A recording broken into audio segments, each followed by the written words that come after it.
दोस्तों, जब भी कोई चुनाव होता है, चाहे वो विधानसभा का चुनाव हो, लोकसभा का चुनाव हो या फिर अन्य कोई भी चुनाव हो, तो जब उसके रिजल्ट आते हैं तो वो रिजल्ट सिर्फ ये तय नहीं करते हैं कि कौन सी पार्टी जीती है, कौन सी पार्टी की सरकार बनने वाली है या फिर कौन सी हारी है, बल्कि इस रिजल्ट के साथ एक और चीज होती है, तय होती है, वो है राजनेताओं का भविष्य, कि नेताओं का आने वाला राजनीतिक भविष्य क्या होगा।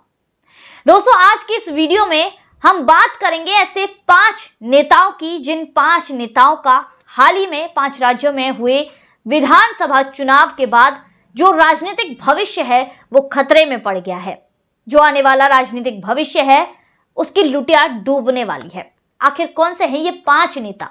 मुख्य रूप से 3 राज्यों की बात करेंगे, राजस्थान, मध्य प्रदेश और छत्तीसगढ़। उससे पहले अगर हमारे चैनल को सब्सक्राइब नहीं किया है तो जल्दी से कर लीजिए और वीडियो को भी लाइक कर दीजिए। तो दोस्तों, सबसे पहले बात कर लेते हैं राजस्थान की। जिस पहले नेता का नंबर आता है इस लिस्ट में पहले नंबर पर, वो है अशोक गहलोत।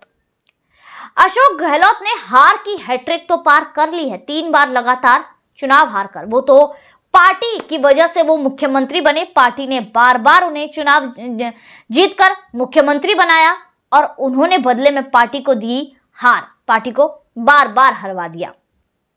साल 2018 में भी जो चुनाव लड़ा गया था वो सचिन पायलट के फेस पर लड़ा गया था, लेकिन वही अशोक गहलोत को फिर से मुख्यमंत्री बना दिया गया। बीच में सचिन पायलट ने बगावत भी की, लेकिन उनकी बगावत कुछ खास रंग नहीं लाई थी। दरअसल दोस्तों, यहां पर जिस तरह की चीजें अशोक गहलोत की सरकार में हुई है, जिस तरह से भ्रष्टाचार के मामले बढ़े और सबसे बड़ी बात महिला अपराध में, महिलाओं के लिए होने वाले अपराध में राजस्थान नंबर 1 की लिस्ट में आ गया। लगातार महिलाओं के साथ अपराध हुए और राजस्थान नंबर 1 पर आ गया महिलाओं के साथ होने वाले यहां पर अपराधों में। दूसरी तरफ अशोक गहलोत ने खूब भर भर कर तुष्टीकरण की राजनीति भी की और अंजाम हमने देखा कि किस तरह जो कन्हैया लाल की गला रेतकर, गला काटकर हत्या की थी, वो भी राजस्थान में हुआ। तो यहां पर ये तमाम मामले आते हैं अशोक गहलोत के लिए, जिसमें अशोक गहलोत के जिस तरह से उनके नेताओं पर भ्रष्टाचार के आरोप लगे, उसके बाद अंजाम ये हुआ कि यहां पर जो अब हाल ही में विधानसभा चुनाव हुए हैं, यहां पर बीजेपी की जीत हुई और बुरी तरह राजस्थान में अशोक गहलोत की पार्टी यानी कि कांग्रेस की हार हो गई।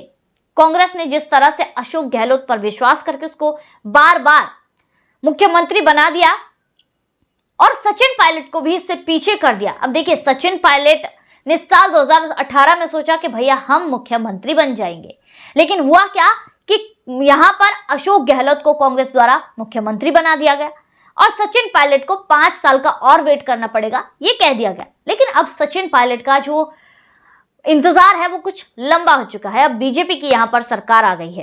खैर दोस्तों, वही दूसरी बात, अशोक गहलोत वो व्यक्ति हैं जिन्होंने यहां पर गांधी परिवार, देखिए कांग्रेस में गांधी परिवार को आंखें दिखाकर कोई भी कांग्रेस पार्टी में रह जाए, ऐसा संभव नहीं हुआ है, लेकिन गांधी परिवार को आंखें दिखाकर अशोक गहलोत न सिर्फ पार्टी में रहे बल्कि मुख्यमंत्री पद पर भी रहे। यहां पर अशोक गहलोत ने सिर्फ एक बार नहीं बल्कि 2 बार, देखिए जब कांग्रेस का अध्यक्ष बनने की बात आई थी तो अशोक गहलोत का नाम भी सामने आया था, लेकिन अशोक गहलोत ने सीधे सीधे सोनिया गांधी को मना कर दिया था कि उन्हें दिल्ली नहीं आना, उन्हें कांग्रेस का अध्यक्ष नहीं बनना। उसके अलावा जब मल्लिकार्जुन खड़गे यहां पर अध्यक्ष बन गए तो मल्लिकार्जुन खड़गे और इसके अलावा अन्य कई मंत्रीगण कांग्रेस के यहां पर जो है ऑब्जर्वर के रूप में यहां पर राजस्थान गए, लेकिन अशोक गहलोत ने यहां पर भी विधायकों की मीटिंग उनके साथ नहीं होने दी और ऐसा करके अशोक गहलोत न सिर्फ पार्टी में बने रहे बल्कि यहां पर ये जो अशोक गहलोत है ये मुख्यमंत्री भी रहे। लेकिन अब अशोक गहलोत के सामने चैलेंज है कि उन्हें अपने बेटे का भी राजनीतिक भविष्य संवारना है, लेकिन अब अशोक गहलोत यहां पर इतनी बुरी तरह 3 बार हार की हैट्रिक पार कर चुके हैं, तो उनके लिए चुनौती है कि वो अपने बेटे का राजनीतिक भविष्य संवार पाए। दूसरी बीजेपी की नेता आती है राजस्थान से ही, वो है वसुंधरा राजे। दो बार मुख्यमंत्री रही। और इसके अलावा यहां पर जिस तरह के काम वसुंधरा राजे ने किए, क्योंकि वसुंधरा राजे के साथ भी यही हुआ, बीजेपी ने बार बार चुनाव जितवाकर वसुंधरा राजे को मुख्यमंत्री बनाया, लेकिन खास प्रभाव वो लोगों के मन पर छोड़ नहीं पाई, खास काम नहीं कर पाई। तो जिसका अंजाम ये हुआ कि पार्टी की पिछले विधानसभा चुनाव में हार हो गई। खैर दोस्तों, उसके बाद वो राजनीति में सक्रिय नहीं रही। और हुआ यूं, जब देखिए सचिन पायलट की जब बगावत कांग्रेस में हुई थी, तब हो सकता था, यहां पर पूरी संभावना थी कि बीजेपी की सरकार बन जाती, लेकिन अगर वसुंधरा राजे बीजेपी का साथ देती तो अशोक गहलोत ने खुलकर ये बात कही थी कि भाई जो मेरा साथ दिया है वो वसुंधरा राजे ने दिया है। तो अपनी ही पार्टी के साथ वसुंधरा राजे ने बगावत कर दी थी और कांग्रेस का साथ देते हुए अशोक गहलोत का साथ दिया था। लेकिन उन्हें भी अपने बेटे का ही भविष्य संवारना है, दुष्यंत सिंह, जो अभी लोकसभा सदस्य हैं, वसुंधरा राजे के बेटे। लेकिन यहाँ पर अगर वसुंधरा राजे को कोई भी मंत्री उन्हें बीजेपी सरकार में बनाना है, तो उसके लिए पहले खुद को राजनीतिक जो सक्रिय राजनीति है उससे दूर करना पड़ेगा, क्योंकि उनके मंत्री रहते हुए, उनके सक्रिय राजनीति में रहते हुए उनके बेटे को नहीं बनाया जा सकता। दोस्तों, तीसरे नंबर पर जो नेता आते हैं वो है मध्य प्रदेश के पूर्व मुख्यमंत्री कमलनाथ। कमलनाथ लंबे समय तक केंद्र की राजनीति में रहे और 2018 में उन्होंने राज्य की राजनीति में कदम रखा। लेकिन दोस्तों, यहां पर आश्चर्य की बात यह है कि इस पूरे चुनाव में कमलनाथ के हाथ में ही मध्य प्रदेश की पूरी बागडोर थी, बाकी नेता उनके पीछे पीछे चल रहे थे। लेकिन सत्तारूढ़ दल के खिलाफ 15 साल की एंटी इनकम्बेंसी पर कमलनाथ भारी नहीं पड़ पाए और उनकी बातें, उनका काम, उनकी राजनीति पार्टी को बहुमत नहीं दिला पाई। इसलिए अब कमलनाथ, देखिए उम्र कमलनाथ की 80 साल के लगभग हो चुकी है और अब यहां पर 5 साल बाद चुनाव आएंगे, तो अब कमलनाथ मुख्यमंत्री बन जाए एक और बार, ये संभव नहीं लगता है।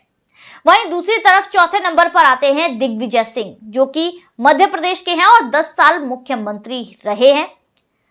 और उसके बाद जब वो साल 2003 में चुनाव हार गए, तो उन्होंने 10 साल तक चुनाव न लड़ने की यहां पर प्रतिज्ञा ली, यानी कि घोषणा की। उसके बाद एक गैप ले लिया, 10 साल का गैप ले लिया, और ये जो 10 साल का गैप था ये कुछ ज्यादा ही लंबा हो गया। तो अब दिग्विजय सिंह के लिए भी यहां पर आगे जाकर 70 साल के पार उनकी भी उम्र हो चुकी है, तो यहां पर दिग्विजय सिंह भी आगे जाकर कभी भी मुख्यमंत्री बन सकते हैं, ऐसी कोई संभावना दिखाई नहीं देती। तो दोस्तों, 5वें नंबर पर जिस नेता का नाम आता है वो है डॉक्टर रमन सिंह, छत्तीसगढ़ से। 15 साल तक मुख्यमंत्री रहे। साल 2018 में उनकी पार्टी, उनके नेतृत्व में पार्टी यानी कि बीजेपी, बुरी तरह से बीजेपी को हार का सामना करना पड़ा। उसके बाद यहां पर जिस तरह से वो 5 साल तक बिल्कुल भी सक्रिय नहीं रहे राजनीति में, उसके बाद अब यहां पर अगले सालों में यहां पर ये जो डॉक्टर रमन सिंह है मुख्यमंत्री बन जाए, ऐसी कोई संभावना दिखाई नहीं देती है।